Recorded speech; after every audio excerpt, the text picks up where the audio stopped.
নজর রাখছে এই মুহূর্তে সবচেয়ে চাঞ্চল্যকর খবরের দিকে। আরজিকর কাণ্ডের পাশাপাশি মুর্শিদাবাদ থেকে ফের এক চাঞ্চল্যকর ঘটনা উঠে এলো প্রকাশ্যে। এক যুবতীকে চাকরি দেওয়ার প্রলোভন দেখিয়ে নিজের বাড়িতে ডেকে সারা রাত ধরে একাধিকবার ধর্ষণ ও প্রচন্ড হারে শারীরিক নির্যাতন করার অভিযোগ উঠল এলাকার প্রাক্তন প্রধানের স্বামীর বিরুদ্ধে। এখানেই শেষ নয়, রাতভর ধর্ষণ আর শারীরিক নির্যাতনের ফলে ভেঙে যায় বছর 25-এর ওই যুবতীর কোমরের হাড়। গত 10ই আগস্ট এই ঘটনার পর ওই কিশোরীকে চিকিৎসার জন্য নিয়ে যাওয়া হয় মুর্শিদাবাদ মেডিকেল কলেজ হাসপাতালে। সেখানে গত 10 দিন ধরে সে বিনা চিকিৎসায় রয়েছে বলে দাবি তার পরিবারের সদস্যদের। এমত অবস্থায় দুস্থ পরিবারের ওই মেয়েটির পরিবারবর্গ ও এলাকার বাসিন্দারা সাহায্যের আবেদন নিয়ে হাজির হন কংগ্রেস নেতা অধীর রঞ্জন চৌধুরীর কাছে। তিনি বিষয়টি জানার পরেই সরাসরি মেডিকেল কলেজ হাসপাতালে হাজির হন সশরীরে। সেখানে মেয়েটির দেখা না পেয়ে কথা বলেন তিনি কর্তব্যরত চিকিৎসকের সাথে। পাশাপাশি সংবাদ মাধ্যমকে তিনি জানান ইতিপূর্বেই নাকি ধর্ষিতা ওই যুবতীকে ডিসচার্জ করে দেওয়া হয়েছে হাসপাতাল থেকে। যদিও এই ঘটনায় অভিযুক্ত সঞ্জু রায় নামে তৃণমূলের প্রাক্তন প্রধানের স্বামীকে ইতিমধ্যেই গ্রেপ্তার করেছে নওদা থানা পুলিশ। অন্যদিকে এই বিষয়ে যত দ্রুত সম্ভব অপরাধী ও ঘটনায় জড়িত ব্যক্তিদের বিরুদ্ধে কঠোরতম শাস্তির দাবি জানিয়ে হাইকোর্টে দ্বারস্থ হবেন তিনি বলে জানিয়েছেন অধীর রঞ্জন চৌধুরী। আমার মেয়েকে চাকরি দেওয়ার প্রলোভন দেখেছিল, দিয়ে ডকুমেন্টস গুলি নিয়ে যেতে বলেছিল, ওর বাবাকে বলেছিল তোর মেয়েকে ডকুমেন্টস গুলি পাঠাস। দিয়ে 9 তারিখ আমার মেয়ে 5টা 15 হবে সেই সময় ওর বাড়িতে যাই ডকুমেন্টস গুলি নিয়ে। দিয়ে তারপরে যে যাই, তারপরে বললে বস, দিয়ে ডকুমেন্টস গুলি গুছিয়ে দে, তাই বললো। দিয়ে ওই যে কাকি কই, কাকি আছে, বস এখানে, আমি ডকুমেন্টস গুলি নেবো, তা বললো। তারপরে ঘর থেকে এসে নাচমখা আমার মেয়ের বুকে এসে পিস্তল ধরে মাথায় করে, তারপর জোর জবরদস্তি আমার মেয়েকে একাধিকভাবে ধর্ষণ করার পরেও মেয়ের সে মুখ হাত পা বেঁধে রেখেছিল। তারপরে অজ্ঞান হয়ে যায়। অজ্ঞান হয়ে যাওয়ার পরে ওই কোনো ইঞ্জেকশন কি কোনো কিছু মেরেছিল। এই পাটা আজ পর্যন্ত 12 দিন হয়ে গেল সে হসপিটালে পড়ে আছে। তার কোনো ওই পায়ে সেন্স পাচ্ছে না, পায়ে দাঁড়াতে পারছে না, মাথার এখানকার হাড় ভেঙে গেছে বলছে, দিয়ে উঠে দাঁড়াতে পারছে না। আর সেদিন ওদের অনেক খোঁজ নেওয়া হয়েছে, বাবা ফোন করেছে, আমি ফোন করেছিলাম, ওদের বাড়িতে গিয়েছিল, বলেছে এসেছিল, চলে গেছে। ডকুমেন্টস দিয়ে 5:30টার দিকে ও বেরিয়ে গেছে। বারবার ওই করছে, রাত্রিবেলা যাওয়া হয়েছে, তাও বলছে নাই।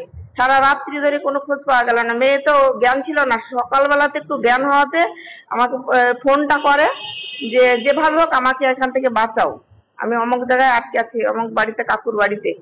দিয়ে আসে, তখন আমরা সব যাই। তার আগে ওর জানাজানি হওয়াতেই ও মেয়েটাকে গুম করার চেষ্টা করেছিল, যে একটা টুকটুকি দেখে টুকটুকিতে তুলবে, সেই সময়তে আমরা সবাই হাজির হই। আমি ঢুকে পড়ি, আর তখন বলছে তুই আমার মান সম্মান দিলি, হুমকি দিচ্ছে তখন আমাকে যে তোকে মেরে ফেলবো, তোদের সবাইকে মেরে ফেলবো, গুলি করবো, হ্যান করবো, এসব করছে। পুলিশের গাড়ি তখন সঙ্গে সঙ্গে চলে আসে, ওর বাবাও চলে আসে, আশেপাশে আত্মীয় স্বজন সবাই চলে আসে। দিয়ে তখন ও পালাতে চেষ্টা করে, আর তখন পুলিশে ধরে। গোটা যখন মেয়ে বাড়ি ফিরল না, আপনার খোঁজ নিয়েছিলেন? হ্যাঁ, খোঁজ নিয়েছে। থানায় রাত্রিবেলা গিয়েছিল, বললো ছবি নাই, ছোট ছবি লাগবে, সেটা তখন নিয়েছিল না। সকাল। আপনার মেয়ে কতদূর পড়াশোনা করেছিল? বিয়ে সেকেন্ড ইয়ার। কিসের চাকরি দিবে বলেছিল? স্বাস্থ্যকর্মী। কে চাকরিটা দিবে বলেছিল? ওদের হাতে এসছে, তাই বলেছিল ওর বাবাকে। অভিযুক্তের নাম কি? যার বাড়িতে গেছিল তার নাম কি, পুরো নাম? নাম হচ্ছে সঞ্জীব রায়, ওরফে ছোট্টু। হ্যাঁ। উনি কি করেন? ছোটকা বলে। উনি কি করেন? উনি ছিল এর আগের প্রাক্তন প্রধানের স্বামী। কোন দল করেন? টিএমসি। তৃণমূল। তৃণমূল।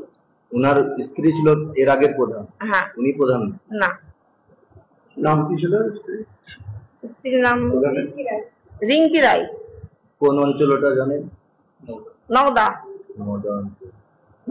থানায় জানালেন? তারপরে যখন ওখান থেকে টুকটুক থেকে নিয়ে গেলেন থানায়, থানা তখনই পুলিশ চলে এসে, পুলিশ সঙ্গে সঙ্গে। আপনারা লিখিত অভিযোগ করেছেন পরিবারের তরফ থেকে? হ্যাঁ, কতজনের নামে অভিযোগ করেছেন? ওর নামে অভিযোগ হয়েছে। তারপরে যেসব নাম উঠে এসছে সেসবগুলিকে কাউকে এখনো গ্রেপ্তার করেনি। কতজনের নাম উঠে এসছে? কার? 4-5 জন নাম এসছে, 7 জনের নাম তো আমি সবটা জানি না। কয়েকটা ওই 7 জন কি ওই নওদারি জড়িত ছিল? হ্যাঁ, জড়িত ছিল, এটা সন্দেহ হচ্ছে স্যার। এখন সেটাই মানে কথা উঠে এসছে। তাদেরকে এখন ঘুরে বেড়াচ্ছি, দেখছি তাদের কোনো চাপাচাপি নেই, তাদেরকে ধরার কোনো নামগন্ধ নেই। ধর্ষিতা মহিলা, তিনি এখানে ভর্তি হয়েছেন গত 10 তারিখে। তার বাড়ির লোকের বক্তব্য অনুযায়ী তার পেলভিক বোন ভেঙে গেছে অত্যাচার সহ্য না করতে পেরে। গোটা রাত ধরে তার পরিবারের বক্তব্য নিয়ে তাকে ধর্ষণ করা হয়েছে। এবার 10 তারিখে ভর্তি হওয়ার পর আজ যখন আমরা বিষয়টা সংবাদ জগতের কাছে নিয়ে এলাম, তখন হঠাৎ করে হাসপাতালে আসবার মুহূর্তে শুনছি তাকে এক্ষুনি রিলিজ করে দেওয়া। আমার মনে হচ্ছে এটার পিছনে একটা কোনো সিনিস্টার ডিজাইন আছে, একটা কোনো উদ্দেশ্য আছে। এই হঠাৎ করে আমরা বিষয়টা সংবাদ মাধ্যমকে জানালাম আর সঙ্গে সঙ্গে তাকে ডিসচার্জ করে দেওয়া হচ্ছে কেন? সে কি প্রকৃতপক্ষেই সুস্থ হয়েছে, ডিসচার্জ করার মতন অবস্থায় আছে? সেই কনফিউশনটা থাকার জন্য আমি তো ওয়ার্ডে যেতে পারি না, সেটা মেয়েদের ওয়ার্ড, আমি ভেতরে ঢুকতে পারি না। আমার মনে হয় এমএসভিপির সঙ্গে আমার দেখা করে বিষয়টা জানানো দরকার। ওনাকে আমি এটাই বললাম যে দেখুন, তারা গরিব পরিবার, সুস্থভাবে চিকিৎসা করে সুস্থ করে তারপরে আপনারা যা করার করুন। বাকি এরকম করে আমার মনে হচ্ছে ছেড়ে দেওয়াটা ঠিক হচ্ছে না, কারণ তাদের পরিবার খুব চিন্তিত। তাদের ঘরে দিয়ে বাড়িতে গ্রামের চিকিৎসা করার ব্যবস্থা নেই। তাদের বক্তব্য যে মেয়েটার পেলভিক বোন পর্যন্ত ভেঙে গেছে। এই অবস্থায় আপনি এটা রিকনসিডার করুন, পুনর্বিবেচনা করুন। তো উনি সদর্থক উত্তর দিয়েছেন। উনি বলছেন না, আমি দেখছি কি করা যায় না করা যায়, এবং যাতে উনি সুস্থ হয়ে যেতে পারেন আমি তার ব্যবস্থা করবো। ভালো লাগলো।